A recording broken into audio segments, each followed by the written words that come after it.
Well, this is, as they've just said, our final WAS monthly meeting of the season, member photo night, when new and favorite bird sights and insights from our photographers are shared. Tonight, that tradition is to be passed along through the perspectives and lenses of these 7 generous folks. And now, a slight exciting bit, I'm sorry to say, Breck Haining has lost power at his home, so he will not be presenting first. We hope it does get restored before long. And Megan Lyden in Bellevue is going to bring us some highlights of stateside places she's been recently. Thank you, Megan. Okay. Yeah, just push me off. Just hit the share, new share, and okay. beautiful. Just a second here. Slideshow. Okay, hi. Can you see them? Yes, sir, ma'am. Oh, Perfect. Okay, so these are just some birds in Washington State, and then a few at the end that were taken in a few other places. But anyway, so first, here are some pictures that were all taken in our backyard in Bellevue. A red-breasted nuthatch. We have some snags in our yard, thanks to Neil Zimmerman. I saw a presentation with Neil Zimmerman years and years ago, and he talked about wildlife snags. And so when one of my neighbors asked me to take down some trees, we ended up with 2 really nice snags, and we've had birds nesting in them year after year after year after year. So here's a red-breasted nuthatch. We have flickers every year.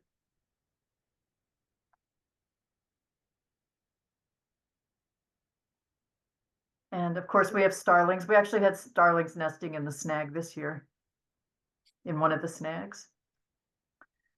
This is Lucy, although we actually don't know that Lucy is male or female, whether Lucy is male or female, but this was a leucistic dark-eyed junco who visited us for a while, and we saw her raise young, at least 2 different broods.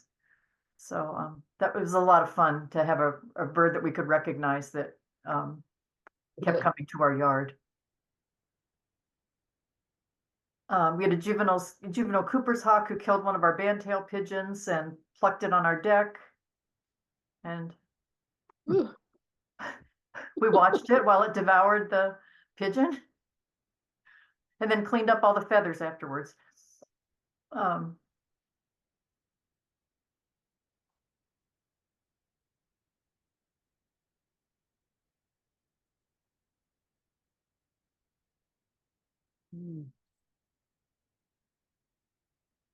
Oh.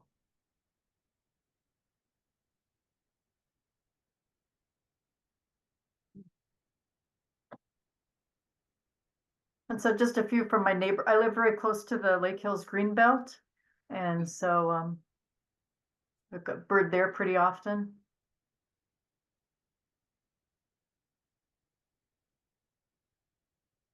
And also in Marymore Park. So these birds were all taken in, these photos were all shot in Marymore Park.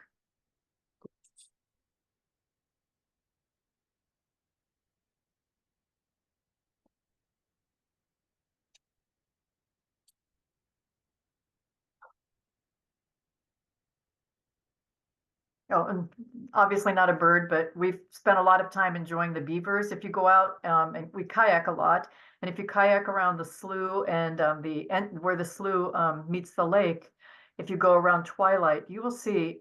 I think one night we saw 24 different beavers. So that's been a lot of fun for us in the past several years. And then my husband and I do a lot of hiking and camping across the state. So these other photos are taken on our hiking and camping trips.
Hmm.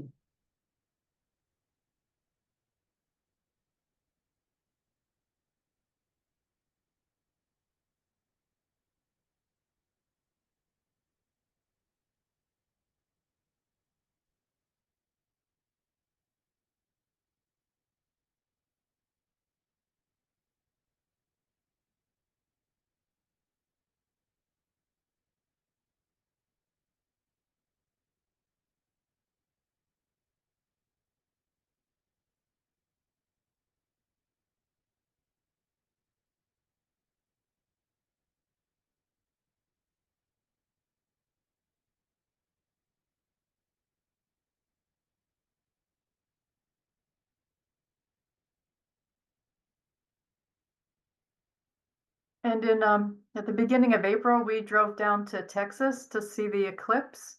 And so there was no way that I was going through the state of Arizona and not doing any birding. So I had one day that we took a hike in Madera Canyon, which was really fun. And so some of these photos, the next few photos are from Madera Canyon.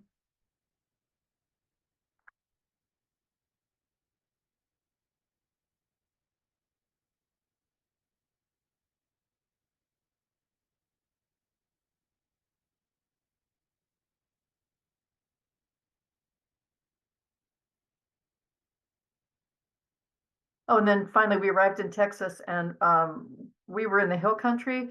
So Garner State Park, it's right near Concan, which is where we were for the eclipse. And so these photos were taken there.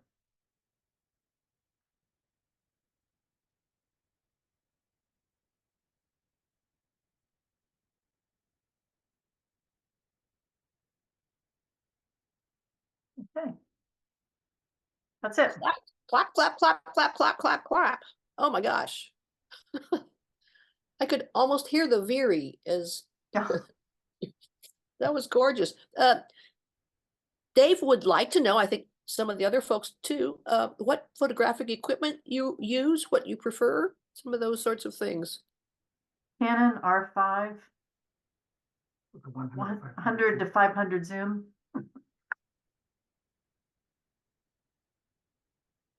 Excellent. Well, now, if no one else has any other questions right now for Megan, that was fantastic. I can't wait to look at the recording and get a chance to look at them in more detail. Sure. Jim in Burlington. Thank you.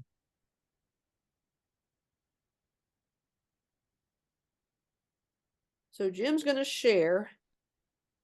Hold on.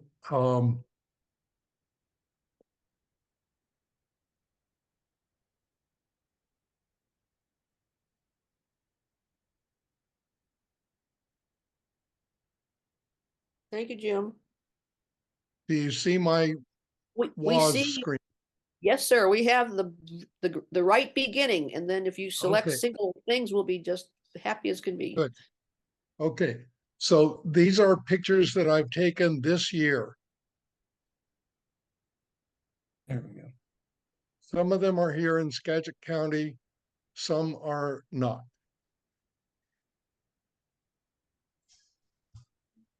Ray. I can't see my forward button. It'll be on the right-hand side of your. Yeah, I know, but the participants were covering it. There Okay, you go. there we go. Yeah. One of the wonderful places, the East 90.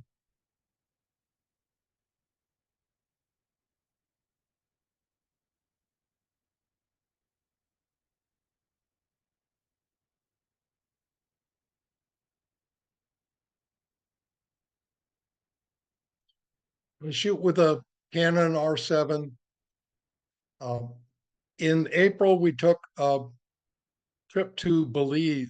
So here's a few pictures from that. There were several hundred of these egrets, and I just got a little of them. They were about 200 yards or more away from me.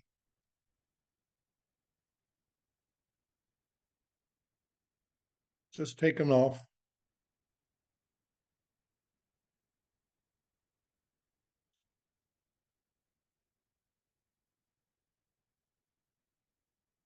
This little guy was way under the canopy, but he had a little light on him.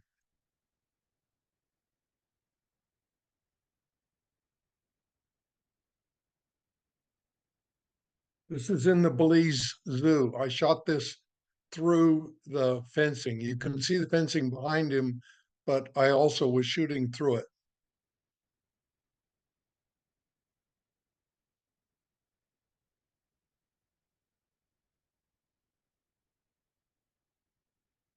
One of the places we went was Mountain Pine Ridge. It's a big ridge running along the one of the rivers. Now we're back in Skagit County. This is at Haining on Fur Island.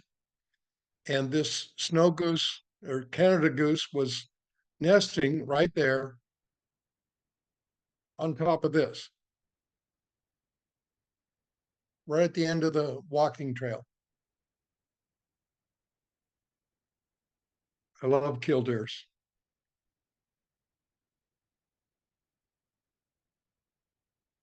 Got lucky, caught the drop.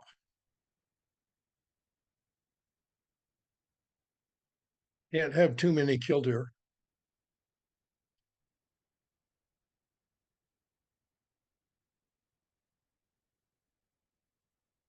The European starling.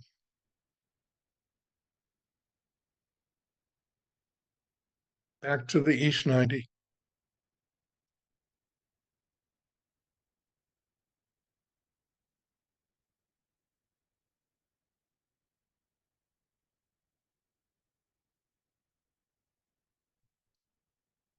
We didn't know that owls and harriers got into territorial disputes that included walking talons. And that's it. Wow, thunderous applause again. My goodness. Thank We're you. gonna enjoy so much. I gotta say this. You got the drop on the Dowitcher?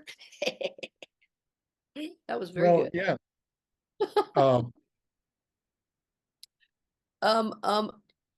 Does anyone know? Oh, actually, before you all I'll do are it. closing your presentations too soon. I know you're Oh, so glad you're done. Does anyone understand how, I'm gonna call it a stump, but it's more than a stump, how they get upside down like that? I'm Where your gonna say that canopy, it got rolled by a wave or something and then, planted in the mud. good. There's a That's good chance they put it in with an excavator when they did the restoration work. That's a fairly common practice over the last few years. So Have you, it's Paul, machine enhanced. good. Well, Paul, you're someone who works in that kind of habitat, wetlands and so on. Have you ever seen them where you didn't think someone put it in? It may have been like Brett said, Jim said that it got stuck in accidentally or by tidal movements. Not where it was completely upside down. I've seen them on their side or, maybe wedged in amongst other logs, but completely upside down like that. The only ones I've seen are placed by excavators. Interesting. Thank you very much. That was very, very fine. And we can buy those photos. I mean, let's see, is Dennis still here? Dennis, have you ever seen a short-eared owl and a harrier do that before? No, I haven't seen them lock talons. The harriers substitute parasitize the owls up there all the time, and sometimes successful. Maybe there was a little vole in its talons that it stole. Wonderful. Well, my dear friend Ray is going to give us a nice presentation. Go ahead, Ray. Anytime. Let's try again. So I should click on share screen, eh? Yes, sir. Okay. Now do you see it? Perfect. You got it. Great. Wonderful. Oh, I lost it. Or did I?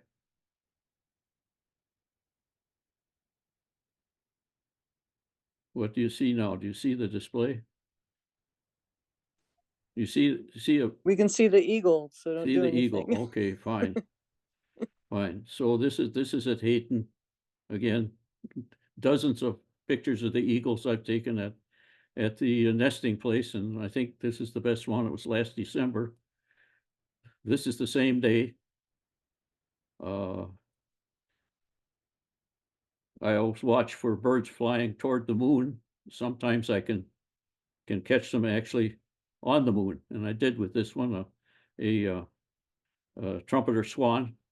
Martha Jordan wants this image for use in her program, so if she's watching, I haven't forgotten, and I'll send it. So swans are always good, easy subjects usually because they're so big and slow flying. This is out at Sunday Lake. And now we'll go to the tropics. This is one of the birds I really try to target in the tropics in South America. The king vulture, magnificent bird.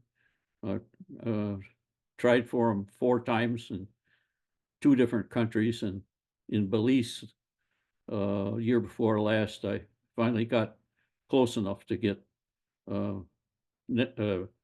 roosting, a perching king vulture. This is one of the most satisfying photos of that trip, of course. Common woodpecker in the tropics, the lineated woodpecker, and in Belize, a pale-billed woodpecker, the male and the female. And this is in Belize as well. It's a bird we have here and lots of other places, many countries, the world over, it seems, almost, but I never caught a picture of one with his dander up like this before. In fact, I didn't know they had a crest until I took this picture, after taking pictures of them many times. The green kingfisher, magnificent bird, in Belize again. And while we were in Belize, we nipped over to see some archaeological sites in Guatemala, and there was the ocellated turkey. Isn't that something, huh? Close up here of the head of the ocellated turkey. I suppose it's a male. This is the orange-breasted falcon. It's a rare falcon, again, in Belize. Lucky to get a picture of it. Close up of the same bird.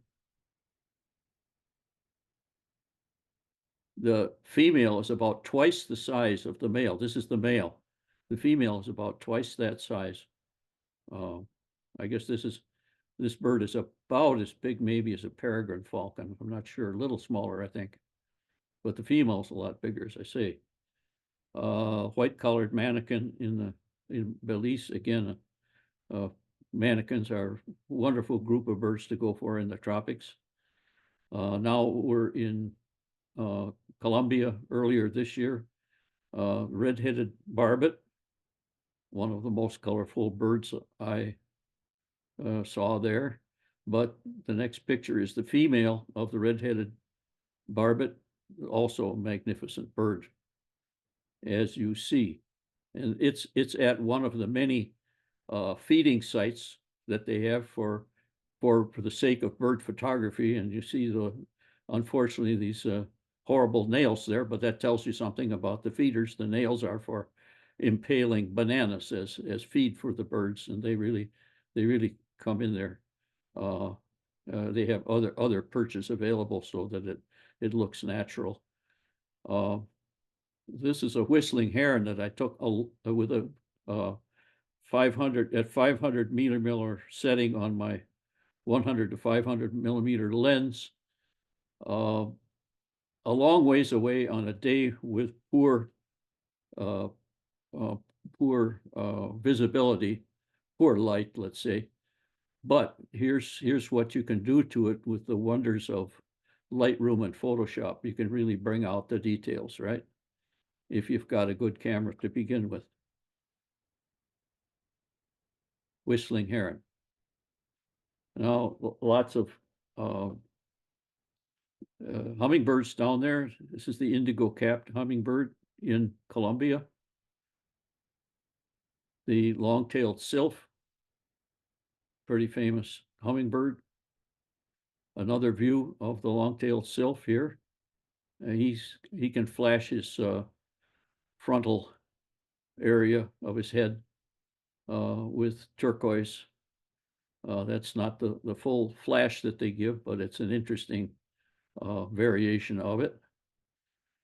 This is a strange hummingbird, the black-tailed train bearer. There's also a green-tailed train bearer.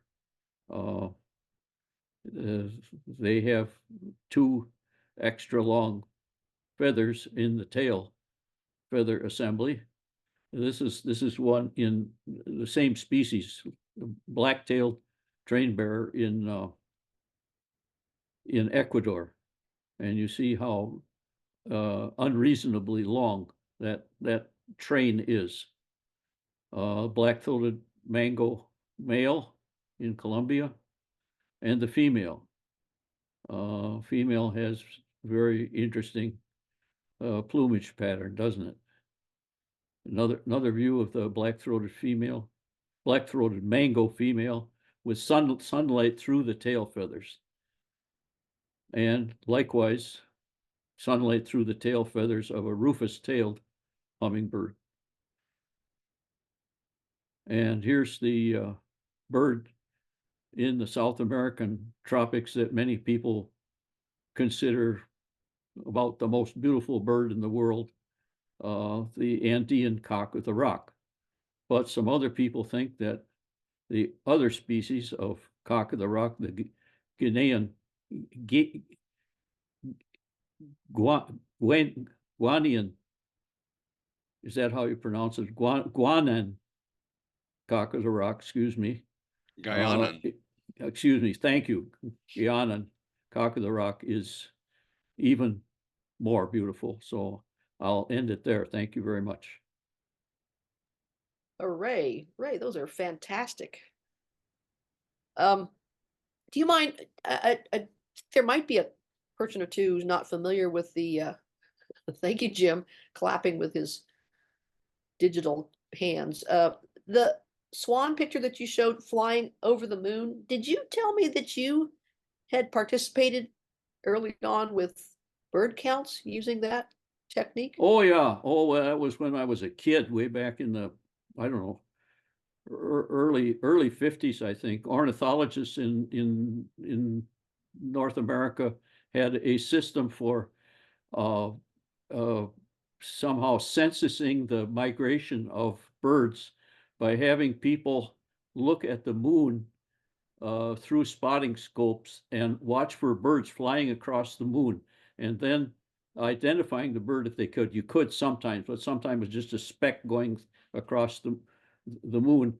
But you're supposed to, you have to note exactly what time it is and at what part of the moon the bird enters and what part it leaves. And from that, they could calculate the route that the bird was taking across the sky at that moment. Yeah, I don't know what's ever come of that big census. Well, there were so many. Maybe Dennis knows about that. Maybe Dennis knows about that. There were so many techniques to try to get to the answers that now we kind of just go, oh, well, the radar will take care of it or something. That's right. Yeah. Excellent. Thank you, Ray. Thank you, Ray. And now, Qinglin. Qinglin. Oh, hi, I'm here. Thank I'm you. here. And whenever you're ready, if you would mind, we'll be looking forward to hearing from Kirkland. Yes. Okay, I'm You to share skip my screen here. now. Perfect.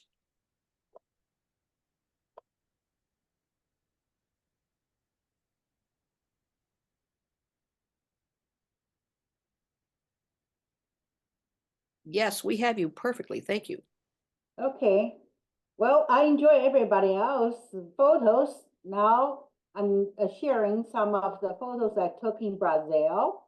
It's my first trip there last year. I spent 8 weeks there to give me enough time to be able to catch some photos. It's a dry season in Brazil. Primarily, I birded in Pantalon and Amazon region. Those are the two birding places. Tonight, I'm going to share with you some photos of some special birds and some scenery and some animals also. This is the Kabbalah Beach, Rio. Madonna just had her free concert there recently. This is the Red Beach and Sugarloaf Mountain, and both places I did see some birds, but not many in those places. There are so many birds in Brazil, I only share some special ones. This white-eared puffbird usually live as a pair. They are pretty big, the bird, about a foot, I think. And a bird guide took me on a private tour deep in the savannah near Pantalon, because I stayed at her Airbnb near Pantalon, out for a day. She called and the bird responded very well. They came in and investigated us and moved closer to take a good look of us.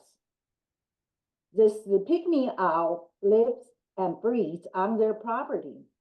Her husband Mario just slightly scratched the trunk because during the day, the bird popped out to take a good look of me.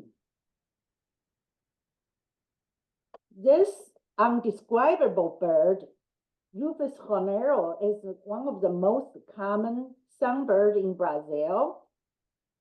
It's a large oven bird. What's remarkable about this bird is this mud nest it builds.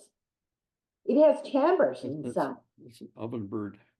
It They nest in reminds me of something. the human cave dwellings.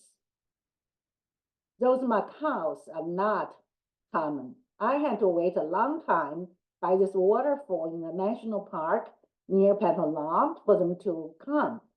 And they came, flowed in and out of this waterfall to take a shower.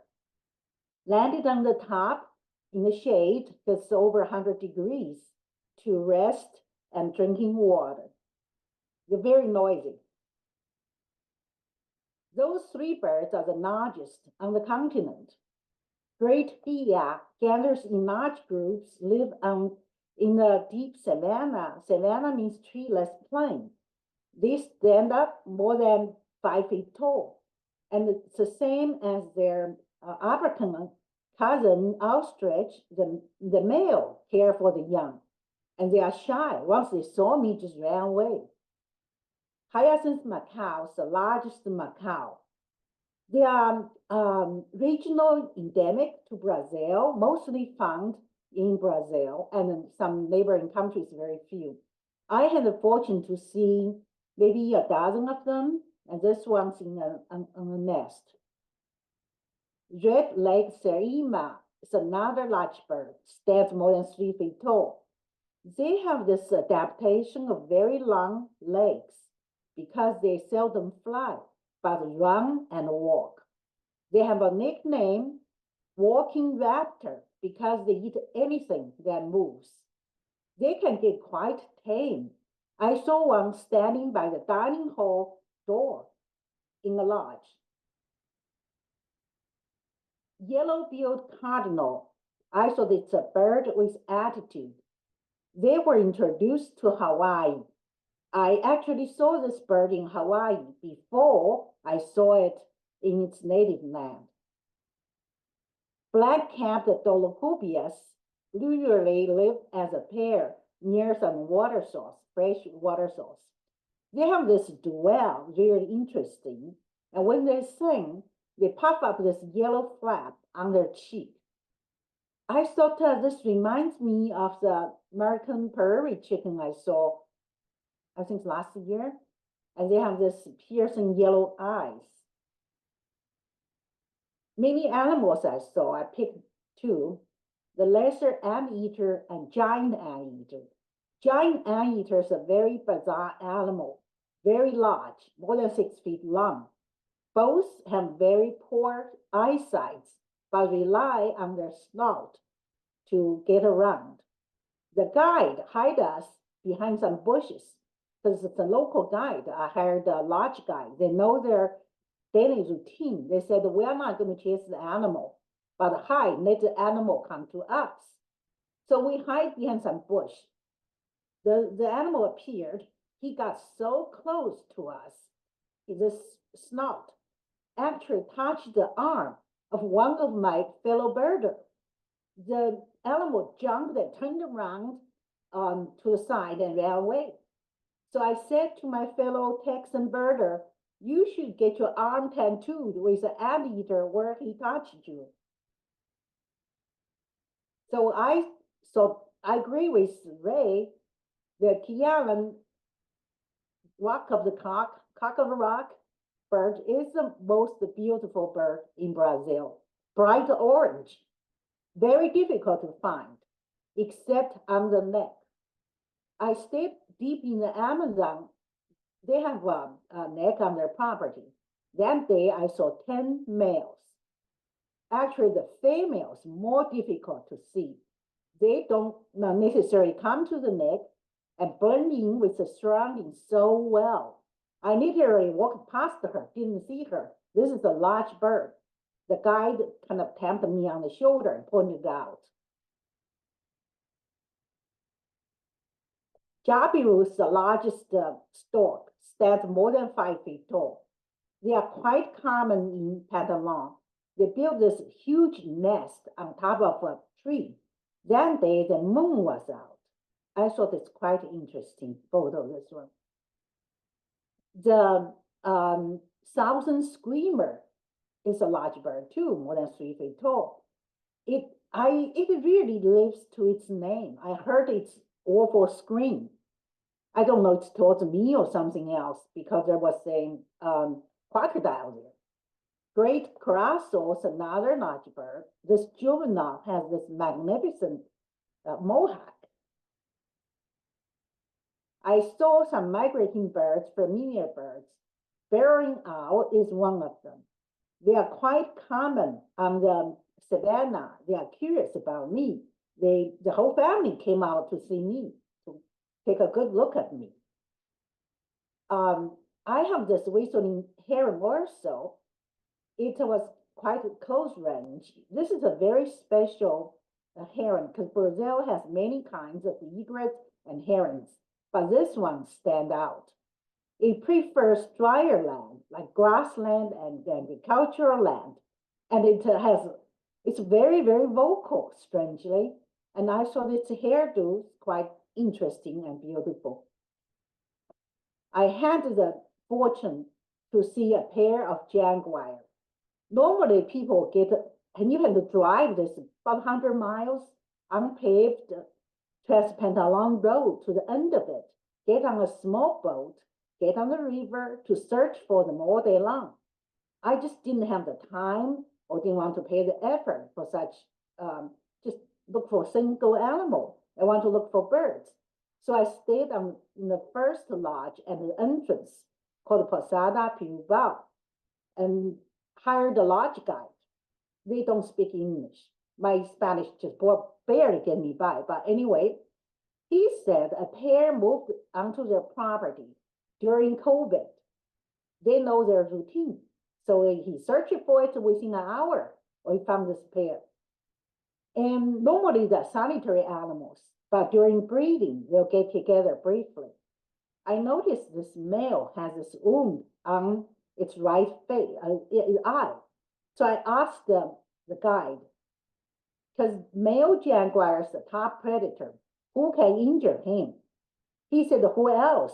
The female. This is my last slide. Iguazu Fall is on my bucket list. It's the largest fall in the world. It stretches 1.7 miles long, has more than 200 individual falls. It borders both Argentina and Brazil. You really have to see this fall from both sides. This photo I took from Brazil side, the frontal view, but Argentina side, there's a trail. You walk on top of the fall. It's equally magnificent. Large groups of great dusky swift, they are very large swift, fly in and out of the waterfall because they're zoos in those cliffs. Thank you, that's all. Fantastic. 谢谢 Qinglin. 不客气，不客气。10 Guianan, whatever it is, Guianan cock of the rocks. Oh my gosh. That was wonderful. 2 jaguars. Could make a song out of this. Oh my goodness. Horses, that's good. So Ray, I wonder where you got the photo of the Guianan rock of the cock, because they are very, really endemic to Brazil. I got mine up the Rio Negro in northern Brazil. I see. Ah, Where did you get yours? In Brazil, near Manaus, the Amazon. Yeah. Okay. Well, I was north of there. Yeah. Okay. wonderful. And they, like you say, they were hard to find. And by the way, they do nest in rocks, Really? in cliff-like places. Yeah. Oh, interesting. Thank you. Oh, this is wonderful all around. Anyone have any questions? Well, we're pleased to welcome Breck Haining. His house lost electricity earlier, and it's now been restored. Breck has not only put together some great photos, but also he's prepared wonderful accompanying text. Some of you might like to take some screenshots. Go ahead, Breck. Thank you, Elaine. Let me share my screen here. Yes, share the presentation, share, and hopefully the sound is still being shared good. I had the opportunity to travel to Thailand last summer, and in my free time, I did a little birding. So here are some photos I took. Should go forward. Why does it not go forward? Okay. In the order Unceriformes, I saw 2 lesser whistling ducks. Something must have rousted them from a neighboring rice paddy. They're usually inactive during the day. Saw several species in Columbiformes. Rock pigeons are perhaps not the most exciting, but the variations of plumages I thought were quite interesting. This one on the left has a lot of red and pink. Sorry, this guy on the left has feathers on his feet, or her feet. The one on the lower right looks more familiar. Now, this is just a few of the plumages I saw at one park in Chiang Mai. The red-collared dove is in the same genus as the Eurasian collared dove that we're familiar with. Saw a bunch of zebra doves and spotted doves. The zebra doves are pretty small. They're about 8 inches long. The spotted doves are larger, perhaps a foot long. The greater kukul is a poor flyer. I saw one foraging for food in one location. It would hop, jump. It flew a little bit, but the bronze wings are really quite striking. Saw an Asian quail. Now, this is a female. They do have different plumages for male and female. This bird is primarily frugivorous. So a banded bay cuckoo. This one, on the other hand, is primarily insectivorous. Happened to see 2 swifts. It's hard to get good photos of swifts because, well, they're swift. Luckily, other photos I got allowed me to identify these 2 species. In Charadriiformes, I saw 2 species, the little ringed plover here on the left and the red-wattled lapwing. I did see little ringed plovers in Japan. They are different subspecies. Saw red-wattled lapwings in 2 locations. They're kind of loud. Here's a little clip of them playing, calling.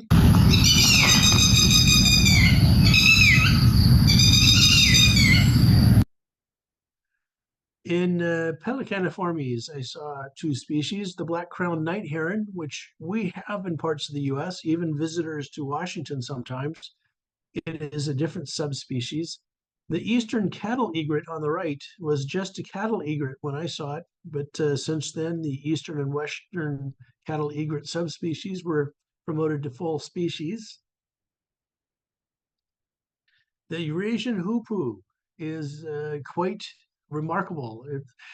Birds of the World says it's unmistakable, and I would have to agree. They really do stand out. Quite interesting birds. I saw two bee eaters. The Asian green bee, the Asian green bee eater in Thailand doesn't look like the Asian green bee eaters in other parts of the area of that world. Boy, I'm stumbling here. It took me a while to identify it simply because it looks quite a bit different.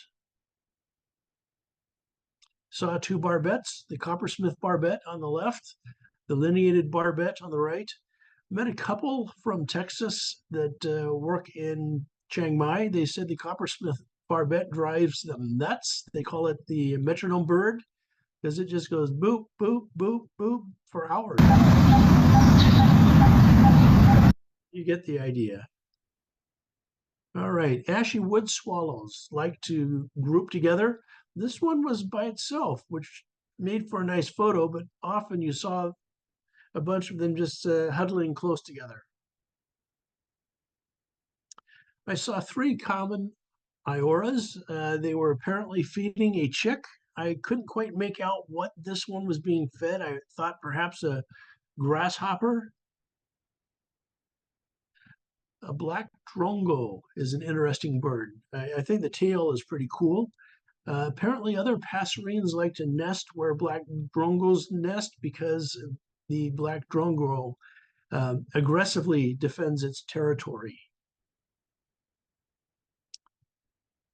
I saw two rufous tree pies feeding on this stump. I couldn't quite make out what they were getting. It looked perhaps like grubs. I saw a large-billed crow, and what I didn't realize at the time is that large-billed crows are not common in this part of Thailand at this time of the year. So this photo turned out to be good documentary evidence. I heard quite a few common tailor birds, far more than I saw them. They do have several different calls. Here are two of them.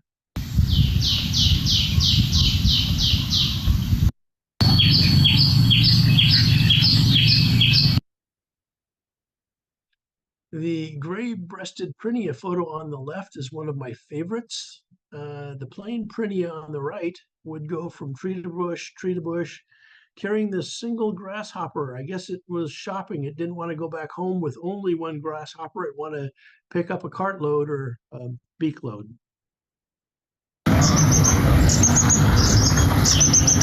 And that's your gray-breasted prinia. The barn swallows look quite different from what we see here. It's a different subspecies. I wouldn't have recognized them without the guidebooks telling me that these were barn swallows. So two other swallows, the wire-tailed swallow on the left and the striated swallow on the right. The adult wire-tailed swallows have long, thin feathers that come off the back, hence the name wire-tailed swallow. Juveniles don't have these. So if you were wondering, that's why.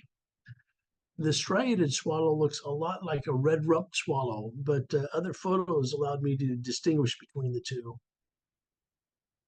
Saw several bulbuls. Until 2016, the Ayeyarwady bulbul and the streak-eared bulbul were considered to be the same species. While the colors make them look very different, there is some variation in color, and they do look very much alike. They have the same calls. The way you can distinguish them in the field is they have different eye colors. The red-whiskered bulbul on the left is protected because it's a popular cage bird animal. You can't see it very well in this photo, but just to the right of the eye, there's a bright red patch. They're really quite striking. The sooty-headed bulbul also is quite an interesting bird. I saw black-collared starlings in a few locations. Common mynas were common, as were great mynas. The elongated feathers on the head of the great myna really made it stand out, made it quite useful for identifying these birds at a distance. I saw two old world flycatchers, the oriental magpie robin and the pied bush chat.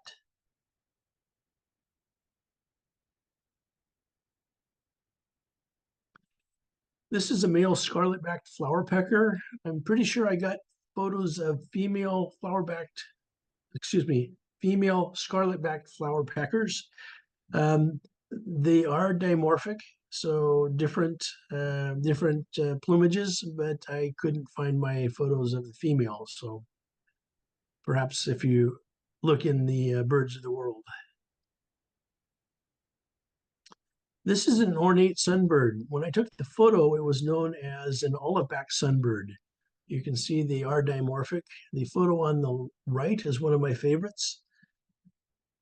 The scientists decided that the olive-backed sunbird really was multiple species. It got split into 8, and further splits may be possible. This is a scaly-breasted munia. They were common in many parts. I thought it was a type of finch, but it's actually in a different family. House sparrows I saw in and around Mesat in TAC. Didn't see them elsewhere. Eurasian tree sparrows were one of the most common birds I saw. I saw one plain-backed sparrow, a male, and that was quite a treat. If you'd like to see more, please feel welcome to visit my sites. Where here on the left is where I post my photos on eBird. In the middle, where I put photos up from not just birds, but other species on iNaturalist. And on the right, I've got a website. I have a tab for Japan, a tab for Thailand, and a tab for, quote, birds of the month. Thank you. Breck, that was just splendid. What a pleasure. I'm going to leave that there for a moment. It will be in the recording for those of you who go there. For fun, there were 2 species that I guess we're not surprised. You mentioned the red whiskered bulbul was in the pet trade, but I've seen them running free in Los Angeles along the river.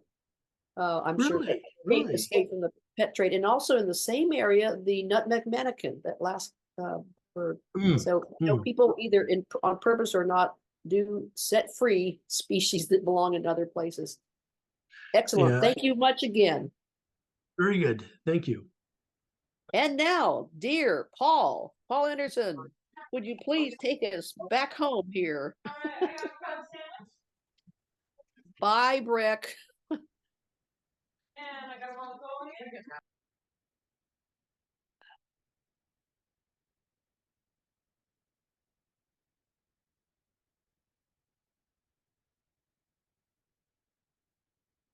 Paul, please unmute. Finally, couldn't find it with my pictures up. Anyway, so this presentation is just some of the birding sites that I visit up in our northern counties. Some of these are very well-known sites. I just didn't include any pictures in Whatcom County, but I'm living in Mount Vernon now and have some sites I get out to fairly regularly. And so these are just the sites where pictures from the presentation, bird pictures, were taken. But several sites in Skagit County, the East 90's already been mentioned, and then Haining or Fur Island Farm down on Fur Island. There's also a good area at the very end of the road along the North Fork of the Skagit. And then there's a few photos from Rosario Head. Channel Drive, just south of Highway 20 on the Swinomish Channel. From mid-August to mid-September was just a haven for shorebirds. There were hundreds of birds, probably 8 or 9 species, maybe more, at least that many that I could figure out. And then Barney Lake and the Northern State Recreation Area are just off the photo to the east. Barney Lake is a very important night roost for trumpeter swans and has been since back in the 1950s, 1960s. It was one of the first areas where swans showed up in our state. And then Northern State is the old Northern State Hospital, but the eastern portion of the property is now a lot of open space, and there's been a large restoration along Hanson Creek, and that's a great area to look for birds in the spring and summer. And then dropping over to Island County, there's English Boom, let me back up. English Boom Park up at the top of Camino. and then Crockett Lake and Keystone on Whitby, and then have a photo from Rat Island, one from Fort Flagler and Rat Island, where there was a very large Caspian tern colony last summer, and then unfortunately that got hit pretty hard by the avian flu. And Steve Hampton gave a presentation earlier this year on that colony. And then I've got a couple pictures from Snohomish County Marine Park. A long-billed curlew showed up there this fall and spent a couple months. And then Phobes Road down along EB Slough, there's a really nice walk along the levee, probably about a mile long, and you've got EB Slough to the west side, and then a very large wetland complex off to the east. So starting in the summer, greater yellowleg on the channel side of Channel Drive. What has happened is Telegraph Slough used to connect the Swinomish Channel with Padilla Bay, and sometime in the past, WashDOT completely built State Route 20 over Telegraph Slough and completely disconnected it, the two ends of it. So now the portion of Telegraph Slough to the south of Highway 20 is primarily freshwater, and then brackish, where there's a tide gate across Channel Drive Road, and then the western portion of the slough is marine water that rises and falls with Channel Drive. And this greater yellowleg, this was in August, and this is likely a breeding adult that's partway through its wing mold and just barely able to get liftoff. And then greater yellowleg and lesser yellowlegs for comparison on Channel Drive. And on the freshwater side, there were stilt sandpipers and a juvenile ruff that showed up for several weeks, and some western sandpipers in the foreground. And then this is an area that also gets a lot of waterfowl use. This shot was taken in August, and if you looked out onto the freshwater portion, you'd guess there's 20 or 30 green-winged teal ducks here and there. Northern harrier flew over and put these birds up in the air, and they just seem to erupt out of everywhere. Little tussocks of grass, and then there's also a couple of greater yellowlegs in amongst them. Then moving down to Fur Island Farm or Hayton Preserve, this is the same day in late August. This peregrine falcon showed up and decided it looked like there was potential meal down on the flats with the ducks, and apparently was looking at a teal when this duck mallard decided that that's really not a good idea, which gave the peregrine some pause. And then insult to injury, this juvenile northern harrier showed up and took a swipe at the peregrine and pretty much ran it out of the area. I was surprised to see that the peregrine didn't put up more of a defense. Moving down to Crockett Lake on Whidbey Island, this is in late August. Shorebird migration is underway. Shorebirds are moving in. And excuse me, over the summer, the lake dries up partially and provides some good mudflats for feeding. Least sandpiper, or smallest sandpiper, somewhat similar to the western, except the biggest thing is they're a little smaller and they've got yellow legs. And then I looked around to the east and saw a flock. I thought initially these were western sandpipers, but in looking at it a little closer, I think they're Dunlin. But I noticed that there's two birds at the far right that are completely upside down. I thought, what is going on? And then wham, they're evasive maneuvers to avoid being taken by a merlin. And this bird, I just happened to be taking pictures as this thing flew in, which was a lucky catch.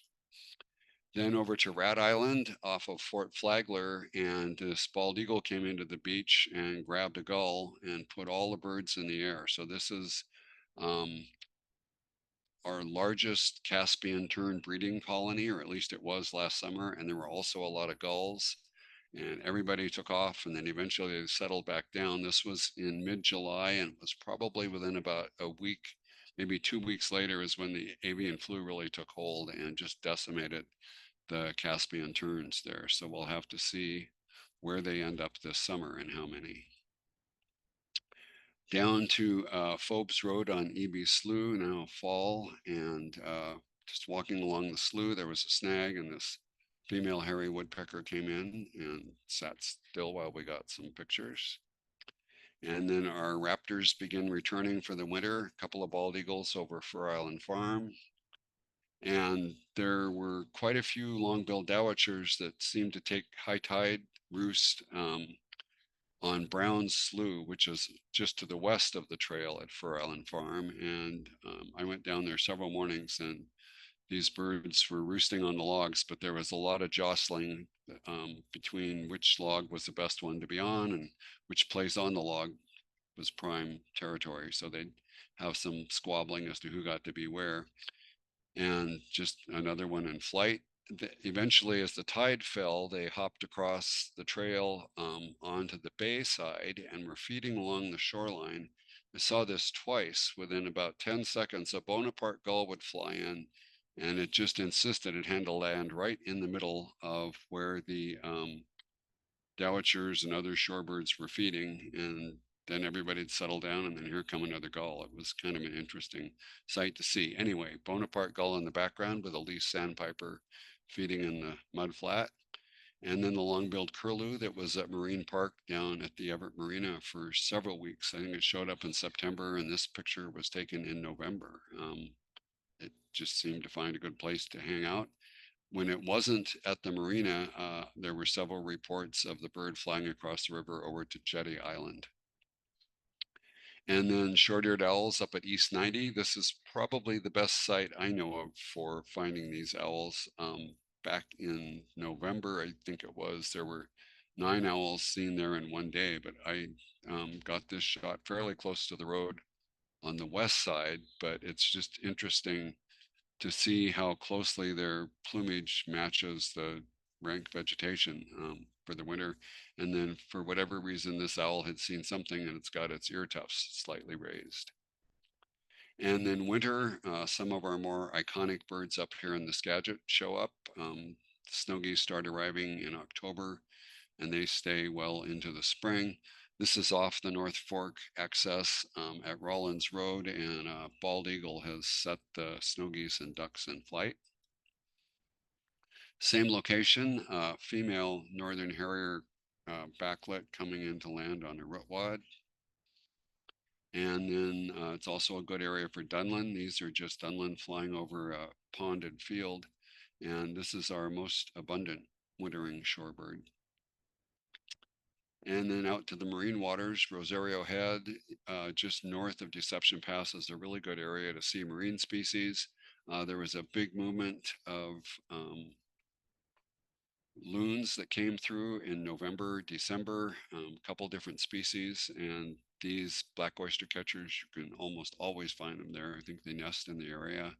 And then many harlequin ducks winter in the area. These 2 males, 2 drakes. And then back up here to Barney Lake, the Skagit Land Trust has some property along the south side of the lake.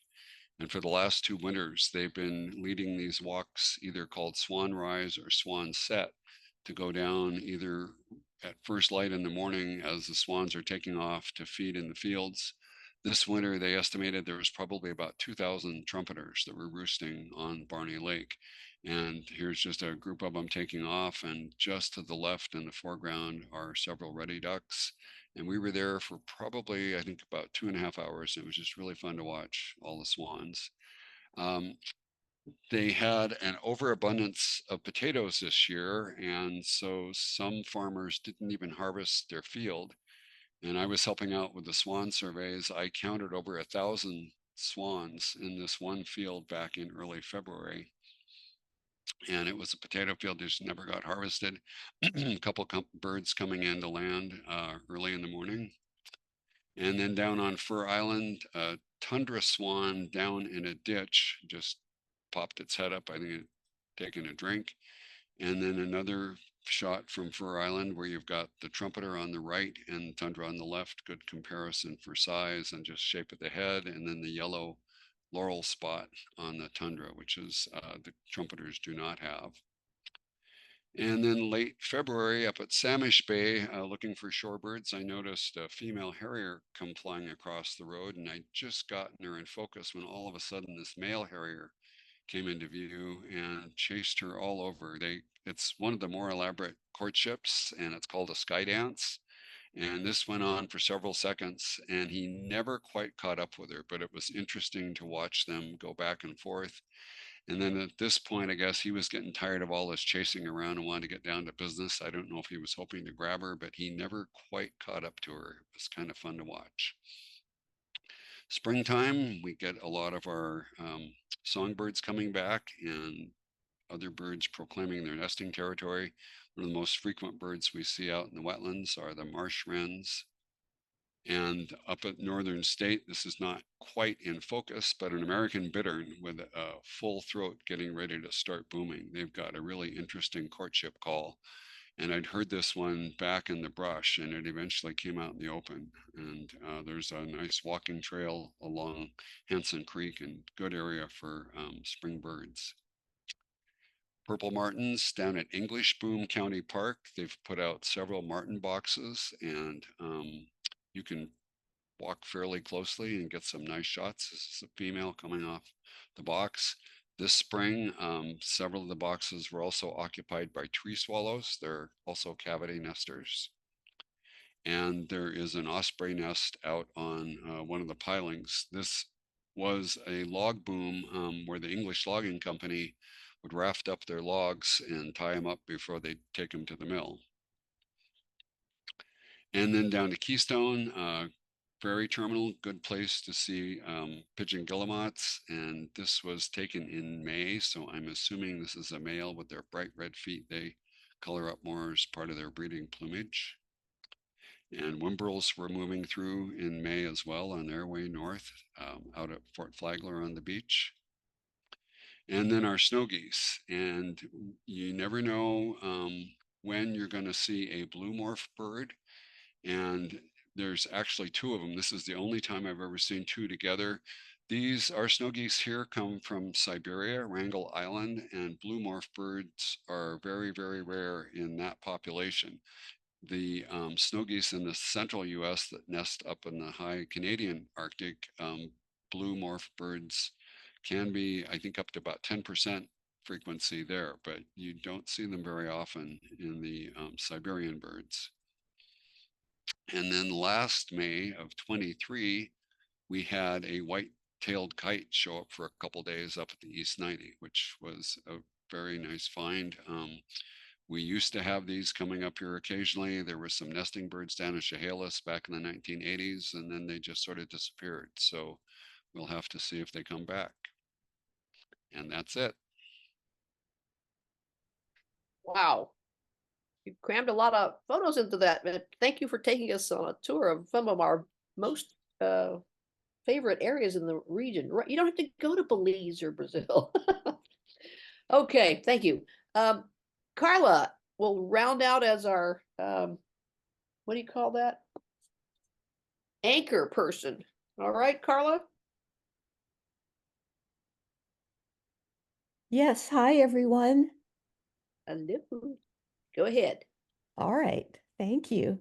Thank you, Elaine. Let me get situated here.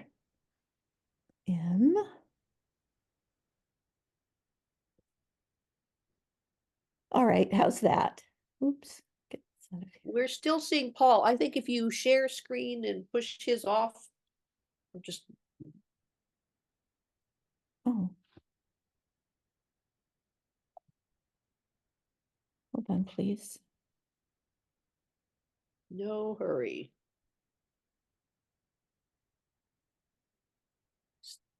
I'm taking a look out the window. It hasn't started blowing again yet. Or raining. You want me to stop the share and you start over? Or what? Do you want to continue? Yeah, yes. Okie doke. I'm sharing my sound and optimizing. Oh, I see. How's that? Yes, you're there. Okay, wonderful. Let's see. Oh, okay.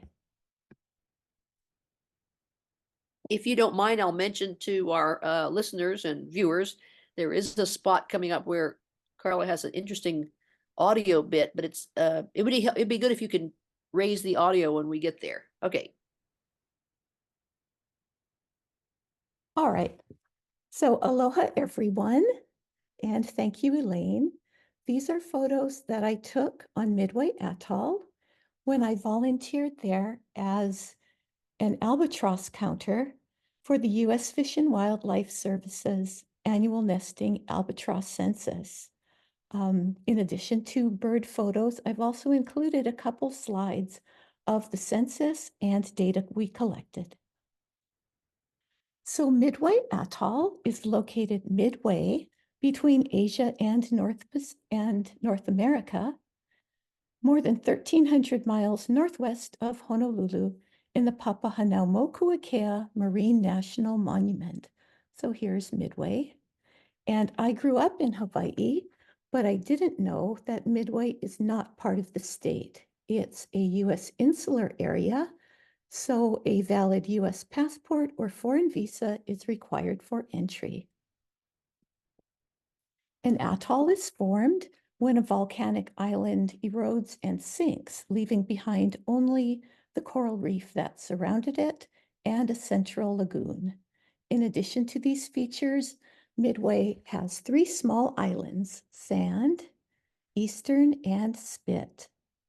Midway Atoll was a naval air station and submarine base during World War II, and the Battle of Midway was a major turning point in the war in the Pacific.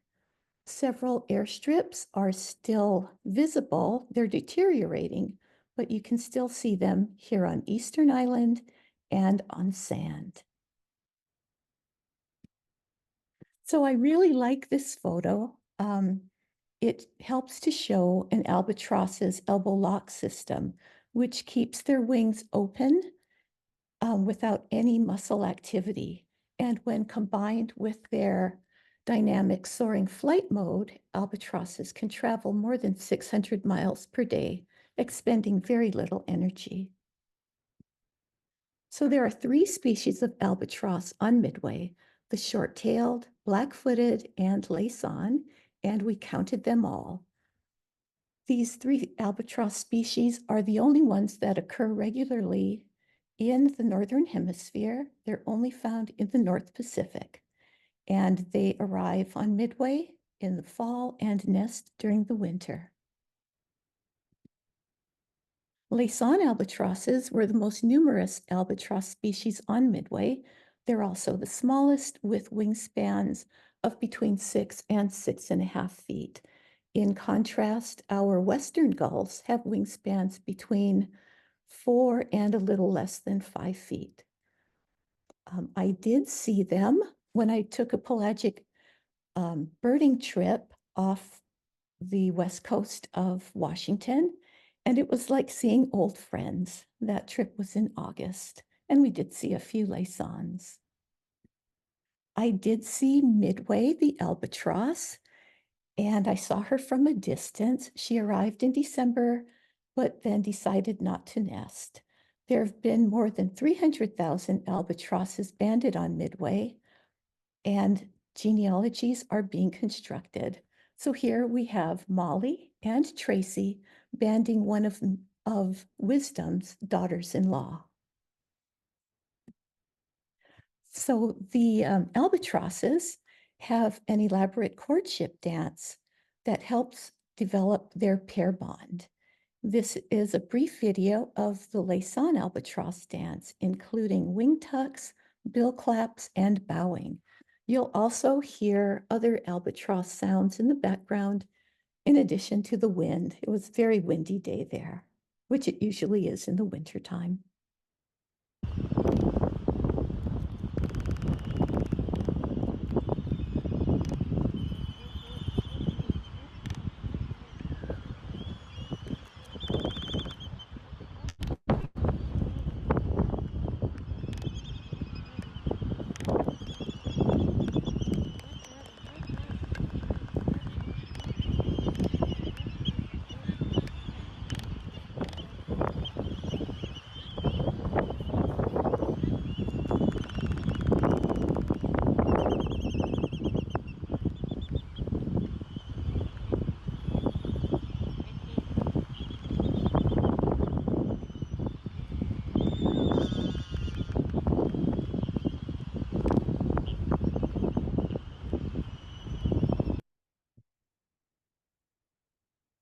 So black-footed albatrosses are a little larger than Laysons, with an average wingspan of 7 feet.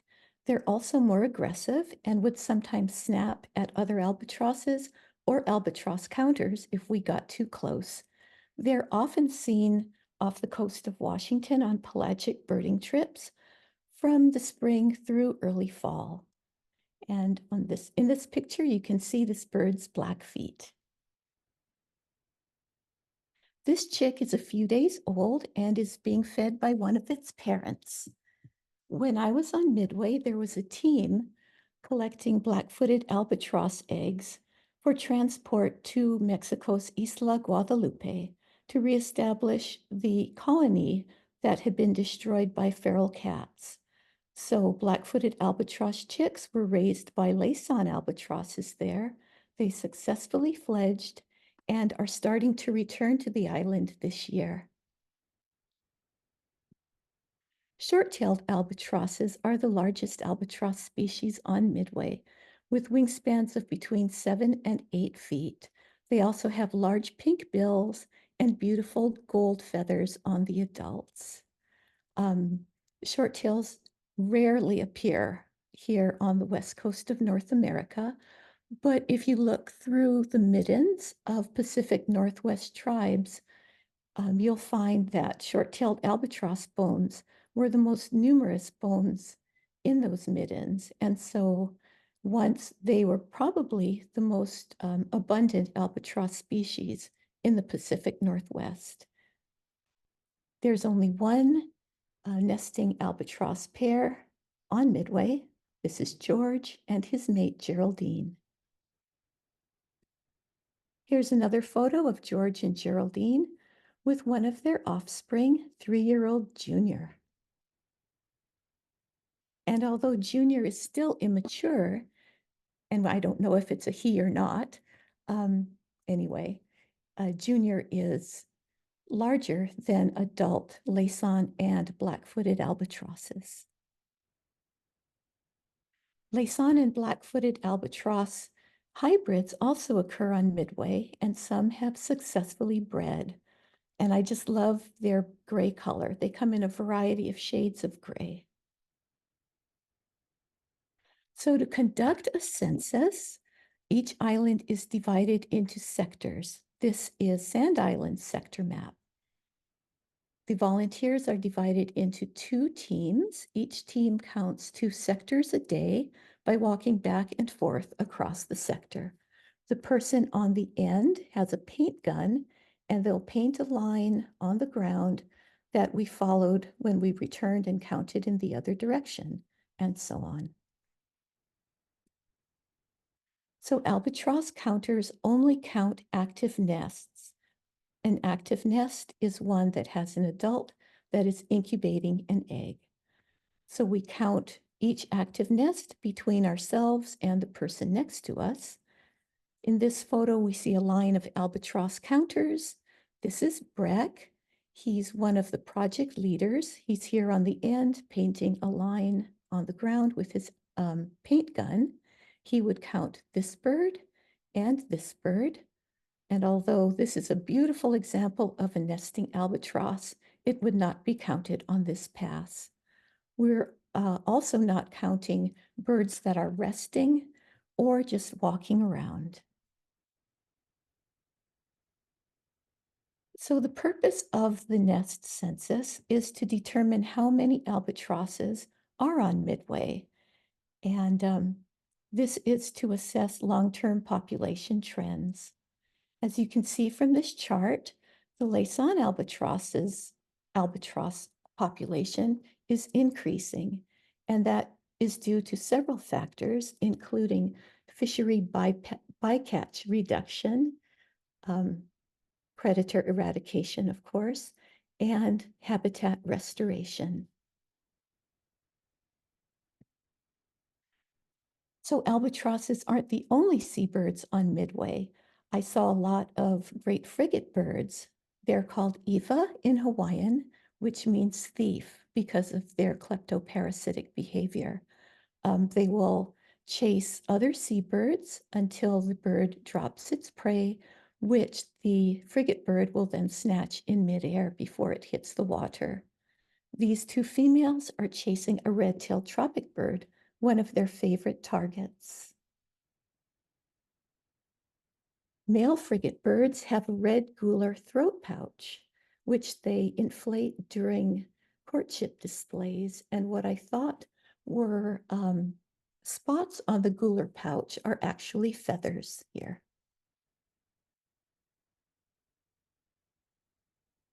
Frigate birds are sexually dimorphic, so males and females differ in plumage and size. Females have a white chest and they're larger than the males. They'll also target larger birds like boobies and tropic birds, while males will go after noddies and terns. And it was a lot of fun to watch the juveniles practice their hunting and kleptoparasitic techniques. During the breeding season, male brown boobies are intensely colored, including blue facial skin and bright green feet. This is a brown booby family portrait. Females have yellow facial skin and are not as intensely colored as the males. And that fluffy chick in the center is a few weeks old. Unlike other seabird species, boobies lay 2 eggs, although only 1 chick survives. The first to hatch will push the other out of the nest. Red-footed boobies were the most numerous booby species on Midway, and this one seemed to be playing with an ironwood tree's needles and cones. Midway Atoll is home to the largest red-tailed tropic bird colony in Hawaii, with more than 5,000 nesting pairs. They would often hover during their courtship displays, which made them really easy to photograph. So these brown noddies are perched on rusty pilings after a day of fishing. Noddies, like other terns, will fish during the day and return to land each evening. And Polynesian voyagers used these diurnal flights to help guide them to low-lying islands and atolls. The last seabird I'm going to share with you tonight are the white terns. In Hawaiian, they're called Manu o Ku, which means the bird of Ku, the Hawaiian war god. You may have seen them if you visited Oahu. That's the only place that on the main Hawaiian islands that they occur, but they're quite common on Midway. This bird is an adult. It has a completely developed black eye ring and a long black bill with a blue base. Immature birds would have an incomplete eye ring and a shorter bill that was entirely black. And last but not least is the Laysan duck. They are endemic to Hawaii and are the rarest duck species in the Northern Hemisphere due to their limited distribution and also their very small population size. They occur only in the Northwest Hawaiian Islands now, but were widely distributed throughout the archipelago before the arrival of humans and rats. There are about 1,000 Laysan ducks on Midway, and some have been successfully translocated to other islands and atolls to supplement those populations. Mahalo, thank you. Excellent. How do you say, well, I guess we're going to say the same thing to you, mahalo. Carla, that was great. Thank you. Thank you. My goodness. Does anyone have any questions for Carla or any of the other fine photographers, contributors who we've had tonight? There was a comment, which I think we'd all like to enjoy that John Houghton was just yesterday. Where were you? On a catamaran? Wait a minute. Somewhere in the Puget Sound, he saw 200 Caspian terns. In the Rat Island. Rat Island. I don't think, yeah. Oh, I see Rat IS. Yay. That's not many, but hey, they will persevere. I'd One of like my- to thank everyone for those wonderful photos, the stories about it, really great stuff. Yes. I might. I can't believe, Qinglin, you covered all of Brazil. Extraordinary. Not all, but Well, I didn't go. I would like, yeah, I'm just imagining the transportation not nightmare, but extremely complicated transportation you had to do. Well, Breck, I don't think you're with us now, but we really salute your extra effort and thank you, everyone. You through your mind's ear, I hope you can hear all the applause. I mean, it just doesn't work right when you can't look out and see smiling faces and hear clapping hands, but we are really grateful. You've entertained us, you've wowed us, inspired us. I'm looking forward to well, maybe not going to these places, but looking more at your photographs, and I'll be dreaming about some of these birds. Carla, your final slide is the perfect one for us to say, have a good summer, everyone. See you back in the fall. you. And thank you.